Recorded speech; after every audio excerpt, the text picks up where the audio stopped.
Hey everybody, this is Tom at Buxton Auto. I'm actually filming this over the New Year's weekend, so I'm at home today. I got a video for you. It's about how and where to find a bargain used car. I've got a few assumptions here that I want to share with you. But first, if you don't know me, my name is Tom. I own a small car lot in Fate, Texas called Buxton Auto. I also have an auto repair facility at the same site, Integrity Transmission and Auto Repair. I've bought hundreds of cars, usually from individuals. I actually don't care much for the car auction. I prefer to buy from people. I don't like used car dealers. I think we're schwarmy. I think we smell funny. I think we all think we know everything. And generally, it's a group of people that I don't associate with. So believe it or not, I have no used car dealer friends. That being said, here's my assumptions on this. I'm assuming that you're looking for a used car, 10 to 15 years old, $10,000 or less, that is paid off and the owner actually has the title on hand. Not a car that somebody financed, they still owe Ford Motor Credit and all that. We're talking about a person that has their title in their hand, wants to sell their car today for cash money. That's who we're targeting. Now the first thing is, ask them if the title is in their name. Because if it's not, unless it's like, no, it's in my sister's name or blah, blah, blah, and the sister's not there, they've probably bought the car from someone else. They're trying to flip it without paying their taxes on it, which is actually a felony in Texas. And they're out for profit. You don't want that kind of person. You do not want a guy that's selling for profit. You also probably need to avoid a used car dealer. If the price is fair and you go look at it and like it, there's nothing wrong with buying from a used car dealer, but understand they are a for-profit business and they need to make money, so they probably don't have much haggle room like some sellers that maybe just sell their car once every couple of years, and they're not out for profit, they're just trying to get what they can get. So where do you find these bargains? All right, I did make some notes, so I'm gonna have to refer to from time to time. It just is what it is. I'm not as smart as you might think. The first thing you need to do when you are ready to buy a used car for $10,000 or less is go get the cash. I know that can make some people uncomfortable walking around with 10 grand or 5 grand or whatever your number is in your pocket, but showing the buyer cash money really does create an emotional response that will help bend things in your favor. So as Jerry Maguire says, show me the money. That is going to help. All right, so where do you go to look for cars? There's a couple places and there's a couple techniques you need to employ. For one, to save money and get a bargain on a good used car, you're going to have to put some time into it. So the first place I would say is check with Craigslist. Craigslist is kind of dying out. It's not what it used to be 10 years ago. But one of the things that's neat about Craigslist is you can set an alert when somebody lists an item that meets your criteria. So you can have a saved search for Toyota Camrys within 50 miles of where you live that are under $5,000, and it will send you an email anytime one of those gets listed. Don't just rely on that, okay? When you get up in the morning and you're sitting on your potty, do a quick search for whatever type of car you're looking for. You go to Craigslist, you do individuals only, not dealerships, and you put in the car and truck is the search category and the maximum price you're willing to pay. Now, if you have a specific car that you're after, you would obviously type in, Camry or Toyota or Honda or whatever fits your search criteria. Or if you're just looking for a bargain, leave that category blank, but put in the search that, the category would be cars and trucks, under $5,000, within 50 miles of you, search, and see what comes up. Now you're gonna do that in the morning when you're taking your morning poo, and then you're gonna do that late afternoon when you're getting ready to go home from work or before you pick the kids up from school or whatever it is. You're gonna do it at least twice a day because again, this is a full-time job finding a bargain. So start with that, Craigslist, do that every time. The next place, the happening place is Facebook Marketplace. Our car lot probably gets half of our initial visits due to Facebook Marketplace. So you're gonna do the same thing. You're gonna go on Facebook Marketplace. You're gonna look for cars from X price to Y price. You're gonna type in Toyota Camry. You're gonna set the range for 50 miles and you're gonna do that. And then you're gonna do it again in the afternoon. As soon as a car that fits your criteria pops up, immediately get the directions, go look at the car. Don't wait. The problem with Facebook Marketplace as a seller is you'll get 50,000 people that are going to do the automated response of, is this still available? And then you never hear from them again. So don't use, is this still available? Type in specifically when you're asking about the car, hi, I'd like to see this car today. If possible, where are you located? That way, your message is set aside from the other 20 or 30 stupid messages that people will leave. So do that twice a day and be prepared to go as soon as possible. All right, there's also these stupid little apps online. There's cars.com. There's, it used to be Let Go, but now OfferUp has bought it out. You can use those. Not a lot of people use those, in my opinion. It's not really popular here. There will be some bargains because not many people use those apps. So the person might list their car and not get much activity. So when you find it, it's been listed a day or two or three and nobody's looked. So that's a spot to look.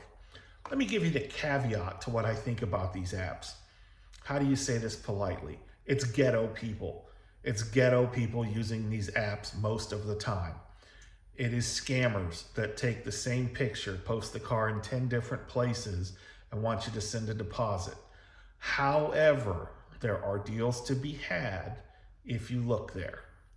Now, the fourth place to look, and I know you're going to laugh, but there's a specific reason why I say to do it. On Sunday, go buy a Sunday paper and peruse the classifieds and see what's there. Now, when I was a young man selling cars, man, you had to have that paper. Everybody was in here in the Dallas area, the Dallas Morning News, and you went and you looked and you called and it was a big deal. However, the paper is dead, okay? Let's be honest. Nobody actually reads a paper anymore. But you're gonna go, you're gonna get the classifieds and you're gonna be cruising looking for a bargain. You probably won't find one, but you might. And here's why. Who uses the paper? Old people, senior citizens, people that never address technology, okay? Who can afford to maintain their car well? Senior citizens. Who typically don't drive a whole lot anymore? Senior citizens. And who may possibly be out of touch with the price of their car? Senior citizens, because where did they go to look up the value? Also, they don't need the money usually. Usually, they've lived. They have their money. Maybe they're selling the car because they don't drive anymore. Maybe they're selling the car because they went out and paid cash for a brand new Cadillac. But they probably don't need the money, and they may be more willing to negotiate. Now, we're not preying on senior citizens, but if we make an offer and they accept it, that's on them. So those are the four places. Craigslist every single day, twice a day. Facebook Marketplace every single day, twice a day. Stupid apps, I'd just say once a day, okay? And then once a week on the Sunday paper, buy that paper, peruse those ads, look for a bargain. Now, let's transition a little bit and say you've identified a car or two that you want to see. You've got money in your pocket. Let's talk about negotiating when you get this car. Give me a second to click over, read my notes. We'll come back to this video and we'll do a little talk about negotiation. All right, now we're going to get into negotiating a car. I have another video coming out later, not sure when, but later, that talks about the way I find used cars from individuals. And it's a little different than this. This is a great spot. This is when you're hunting a specific car. I have a way of doing it that strictly is hunting bargains. And that's because I'm a car dealer and I need different cars and I need them at a value price. But for right now, I want to talk a little bit about negotiations. What works for me, the fat jovial guy, is we're a team. You and your seller are forming a team with the common goal of selling that car. So being a dick or abrasive or short generally only turns people off and puts their guard up. You have to approach it, and it sounds cliche, but it's the truth, as a win-win situation. The first thing I would say that turns people off is running down the car. Don't run the car down. If the car's the biggest piece of shit in the world, you just say, hey, thanks for showing it to me. I don't think it would quite work for me. I appreciate it, and leave. Don't be a dick. If you like the car and you're gonna haggle, maybe you've identified some things that you think are not good, that need to be fixed. You know, maybe the car's got old tires, or maybe the driver's seat's tore up and you want to get it fixed or whatever. What you say to them is this: hey, Mr. Seller, this is a nice car. I think it could work for me, but there are a few things that I would need to do to make it work for me. That's your inroad to negotiating a better price, okay? There's nothing wrong with the car. The car is a good car. But for you in particular, there'd have to be a few things that happen. The next thing is, don't run down the seller. Sometimes sellers have pie in the sky numbers on what they think their car is worth. And I have several people that I know, and I've seen it time and time again in my years of buying cars. They feel their car is worth more than it is because it's theirs. Maybe they went on Kelley Blue Book. They did a quick search. They tells them the car is worth $10,000. But yet if you go to Craigslist or Marketplace, there are no cars just like that for $10,000. It's just how people are. So it's human nature. You think your car is worth more than it is.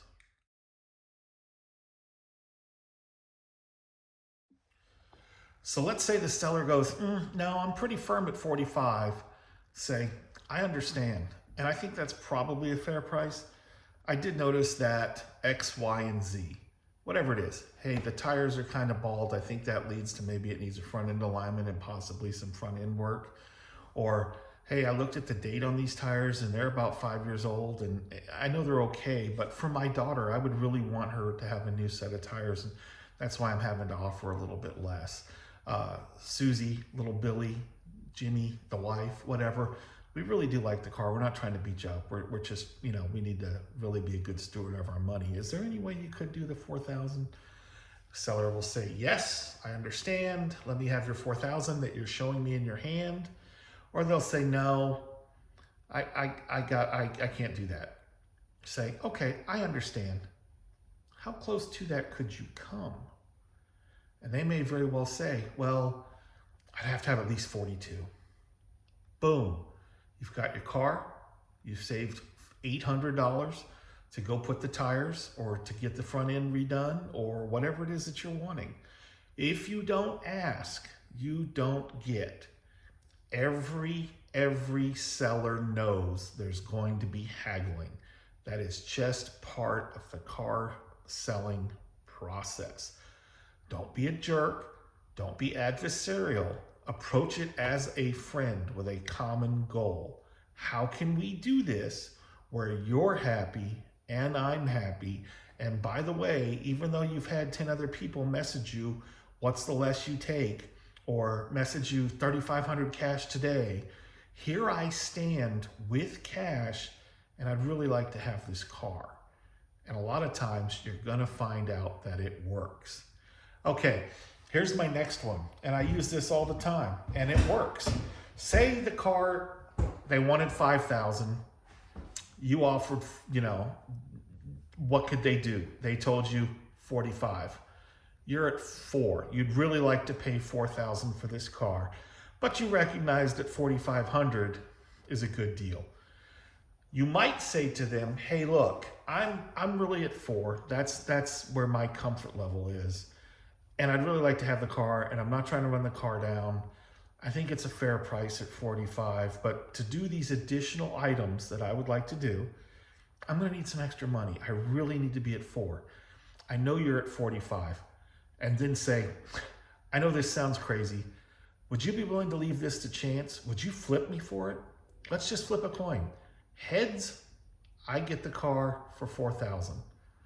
Tails, you get to sell me this car for the 4,500 that you wanted. you got a 50-50 chance and it could go either way. Would you be willing to do that? I would say that 75% of the people that I ask if they'll flip for it, take me up on it. And I've won either way. I'm happy to pay the $4,500, but there's a 50% chance I'm going to steal it for $4,000. And if that coin toss goes my way, they're not mad at you. It was a coin toss and you got that car. So that is a trick that I use all the time. All right, makes sense? Just to recap, find the car. You have to do that regular search all the time, every single day, twice a day. Sunday paper, when it comes out, go get it in the morning, drink your coffee, look for an ad. It's something that might work for you. Go take a look at the car.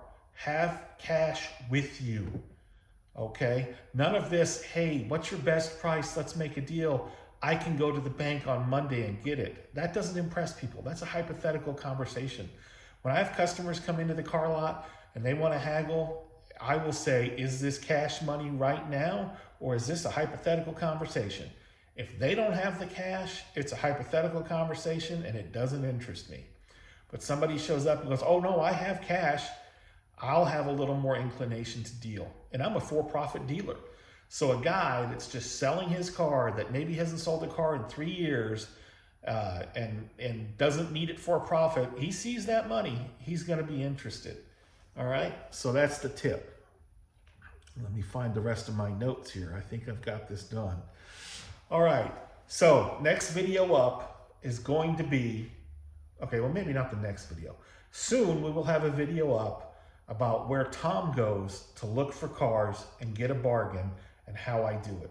It's gonna be different than you expected. It's something I learned in the 90s from this knucklehead Don Lapre that used to have infomercials out about tiny classified ads making you rich. I have found a system, it works for me. More than half my cars get done this way. It's a video worth watching. Doesn't matter what city or state you're in watching this, you can do it, it will work, it does take time, and you'll get a bargain. If you think my information was useful, I'd really appreciate a like and a subscribe. If you turn on that little bell icon, it'll send you a notification every time I post a new video. If you want to leave a comment down below, that's awful nice. It does help my algorithm. YouTube is not my main revenue stream, obviously. I do own a car lot. I do own an auto repair shop. I'm trying to build my YouTube channel by giving good, fair, honest content. If you like it, like, subscribe, follow along. Another video is coming. Appreciate you watching.